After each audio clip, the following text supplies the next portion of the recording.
Hello viewers, travel Bangladesh চ্যানেলে আপনাদেরকে স্বাগতম। আজ আমি আপনাদেরকে ঢাকার 4টি দর্শনীয় স্থান দেখাবো। তার মধ্যে স্পেশাল অ্যান্ড এক্সক্লুসিভ কিছু তথ্যচিত্র আছে। প্রথমে আমি এসেছি সংসদ ভবনের সামনে। খামারবাড়ি ও আসাদ গেটের মাঝামাঝি এই সংসদ ভবন। ফার্ম গেট থেকে একটু সামনে এগিয়ে আসলেই খামারবাড়ি, এরপর থেকেই সংসদ ভবন এলাকা শুরু। মূলত এটি শেরেবাংলা নগর।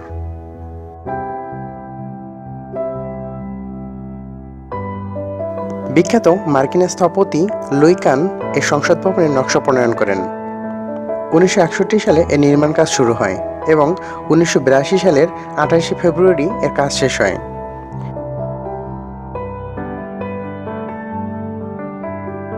জাতীয় সংসদ ভবনের সামনে বিকেল হলে বিভিন্ন বয়সী মানুষের আড্ডা জমে ওঠে। কেউ গল্প করে, কেউ নিজেদের ছবি আঁকায়, কেউ ফুচকা চটপটি খেতে খেতে সময় কাটায়।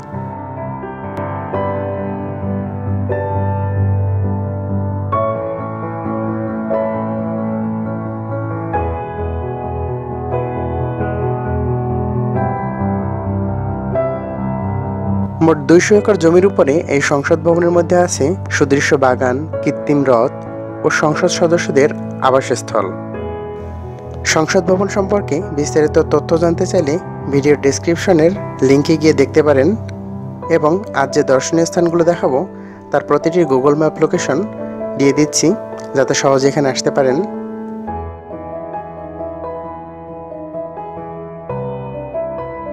সংসদ ভবনের পিছন দিকে আছে সুদৃশ্য লেক, কিন্তু এখানে বসার অনুমতি নেই। তবে সময় কাটাতে চাইলে রাস্তা পার হয়ে চলে যেতে পারেন চন্দ্রিমা উদ্যানে। সুদৃশ্য লেক ও সবুজে ঘেরা পরিবেশে যতক্ষণ খুশি সময় কাটাতে পারেন। তবে উদ্যানের বেশি ভিতরে না যাওয়াই ভালো, কারণ কিছু প্রতারক চক্র পেতে থাকে মানুষের সর্বস্ব কেড়ে নেওয়ার জন্য। যদি সময় কাটাতে চান তবে লেকের কাছাকাছি থাকার পরামর্শ দিচ্ছি।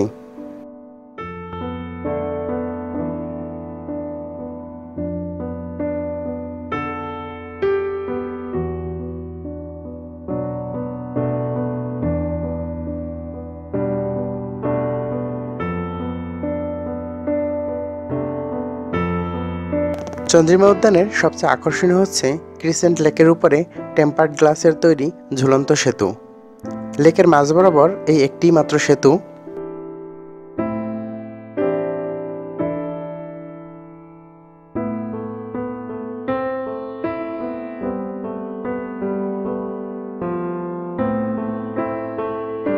ভিপিএফ দিয়ে দুটি গ্লাস পরস্পর যুক্ত এবং হট ডিপ গ্যালভানাইজিং স্টিল ফ্রেমের তৈরি এই সেতু 200 টনেরও বেশি ওজন বহন করতে পারে।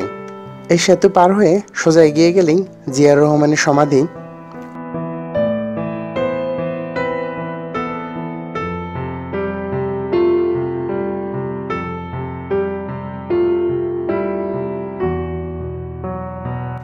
1981 সালে এখানে মরহুম রাষ্ট্রপতি জিয়াউর রহমানকে সমাধিস্থ করা হয়।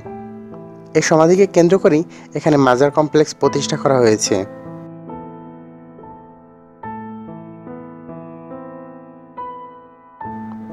এই উদ্যানটি যখন গড়ে ওঠে তখন দক্ষিণ পাশে অর্ধচন্দ্রাকৃতির ক্রিসেন্ট লেকের সাথে মিল রেখে রাষ্ট্রপতি এরশাদ এর নামকরণ করেন চন্দ্রিমা উদ্যান।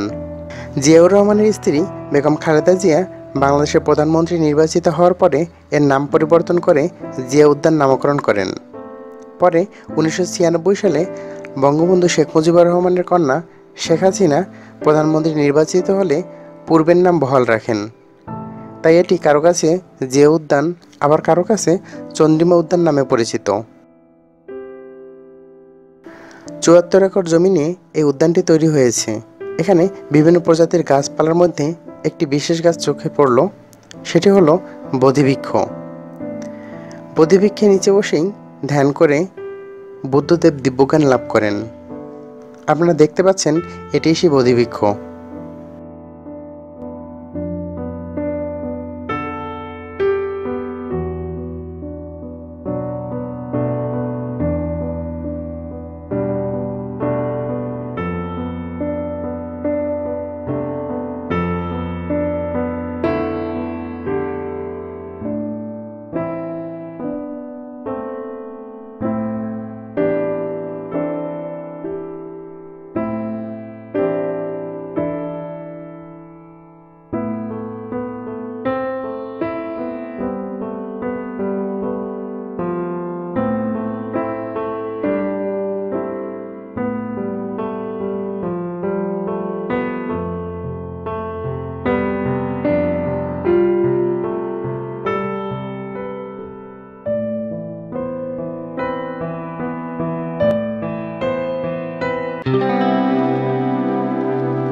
এই জাদুঘরটি বাংলাদেশ সেনাবাহিনী কর্তৃক নিয়ন্ত্রিত হয়। বাংলাদেশের সেনাবাহিনীর সাফল্য, ঐতিহ্য, ইতিহাস ও বিভিন্ন অস্ত্রের সংগ্রহ নিয়ে জাদুঘরটি সাজানো হয়েছে।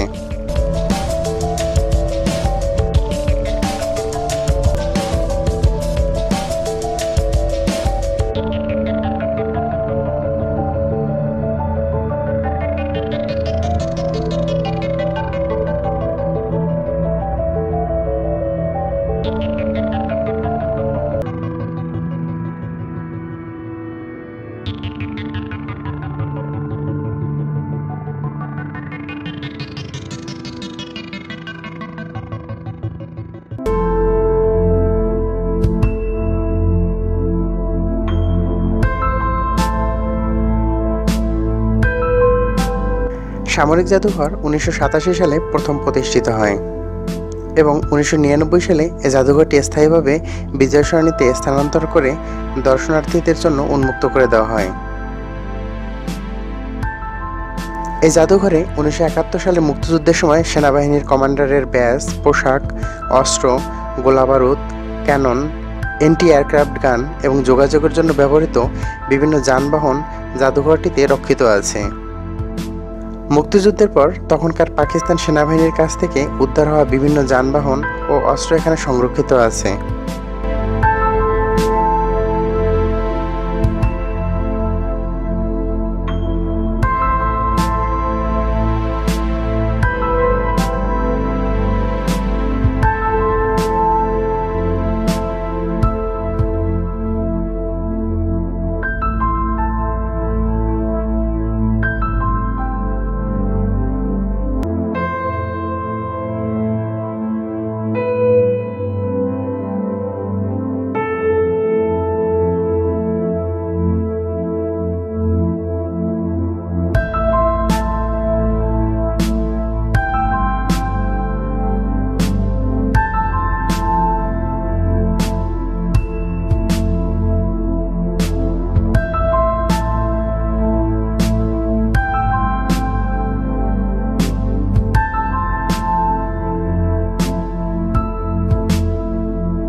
এই সামরিক জাদুঘরে আমার সবচেয়ে বেশি ভালো লেগেছে এই পাহাড়ি অঞ্চলের ছোট প্রতিকৃতি, যেখানে পাহাড়ি অঞ্চলের মানুষের জীবনচিত্র নিখুঁতভাবে ফুটিয়ে তোলা হয়েছে।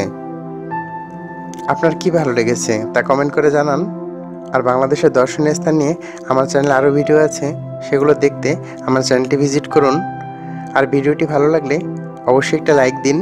আর আপনি নতুন দর্শক হয়ে থাকলে সাবস্ক্রাইব করে ডান পাশে বেল আইকনে প্রেস করুন, তাহলে আমি নতুন ভিডিও আপলোডের সাথে সাথেই আপনি নোটিফিকেশন পেয়ে যাবেন। আপনার শুভকামনায় আজকের মতো বিদায় নিচ্ছি। বাই।